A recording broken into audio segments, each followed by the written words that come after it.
So then let's take a step back. Michigan starts spring football next week already.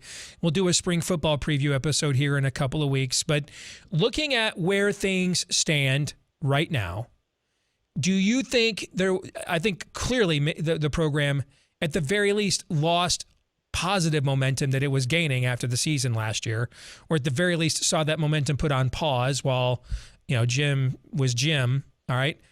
Where do you see this thing trending now? Bill Connolly came out with his first analytics for advanced metrics for next year, has Ohio State number 1, Michigan number 4. One of the things I'll tell you that I'm watching is the recruitment of Dante Moore, the 5-star quarterback out of Detroit. His family's lifelong Michigan fans. He grew up an Ohio State fan, but his quarterback coach is former Michigan coach Devin Gardner. So if you're kind of looking for an early benchmark here, because everybody has optimism in spring ball, right? His recruitment, he'll probably commit sometime here before the summer. That's one notion that or benchmark I'm kind of looking at to say, hey, will that determine if we've kind of gone back on offense from a momentum standpoint or not? But can you think of other things now that if you were a Michigan fan, that you'd be looking at over these next couple of weeks, particularly as spring ball gets started? Well, I think the detractors narrative is, of course, Hassan Haskins is gone, Aiden Hutchinson. There's this wave of senior leadership that can't be replaced, and we saw a one-hit wonder.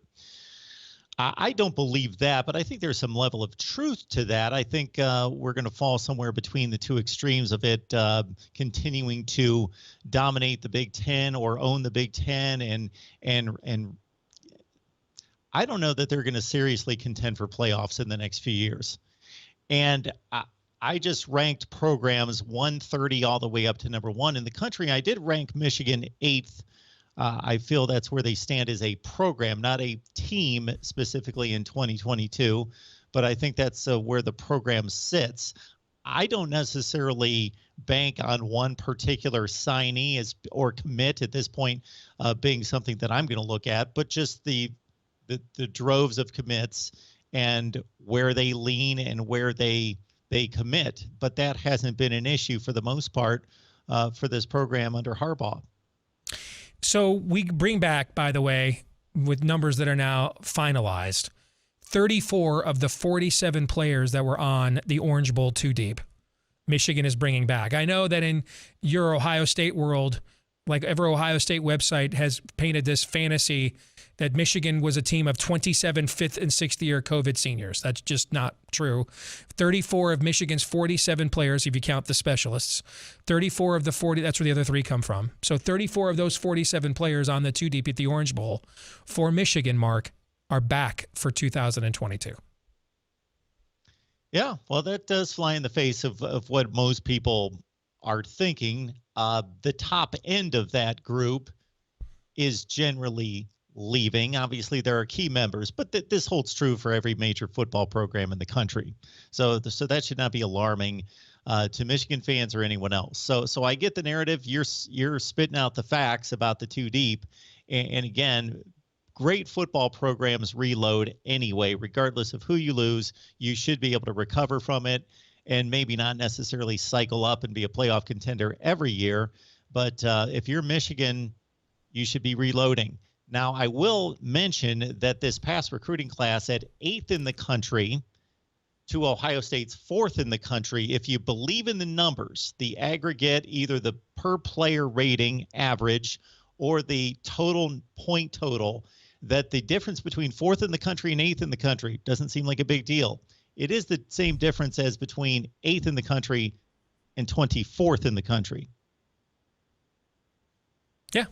Yeah, I think so there's a drop. Yeah, there is. The key for Michigan has always been to recruit within a certain range, and then that you hope that with development and other aspects that go into this beyond recruitment, that you can make up a difference. All right, and particularly every few years, and you saw that formula work last year, but it's the only time that formula has worked. Was that an outlier or not? We shall see. I will tell you, looking at Michigan's schedule, Mark, I've never, and we'll talk about this a lot the next 6 months, I can't recall Michigan playing a softer schedule in my time as a fan. Like, I mean, this would take you back to like the 70s of the actual 10-year war, where it was just, the non-conference was like Virginia, Navy, and a nobody, and then we'll see Ohio State in November kind of thing. I mean, this schedule this year, it's just a 4-game schedule, really, at Iowa, Penn State, and Michigan State at home, and Ohio State on the road. If you just split those games, you're 10-2. You'll be probably in the Rose Bowl and as a New Year's Six, invitee. Worst case scenario. I mean, this is a very soft schedule that Michigan's playing, so it will help pad some of those numbers. But in the end, these questions will get answered that last weekend in November for sure. Any final thoughts? Just basically that the soft schedule can play to your favor, of course, in a win-loss total, but it also can play against you in preparation for a Big Ten schedule, can also play against a bid for a playoff spot. But if Michigan wins the Big Ten, they're in the playoff.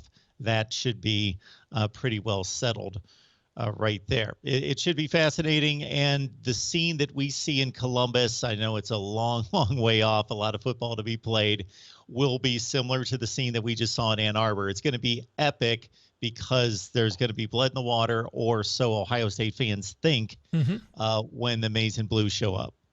Great stuff as always, brother. We'll do it again soon, all right? Take care. Thank you so much, Steve. You bet.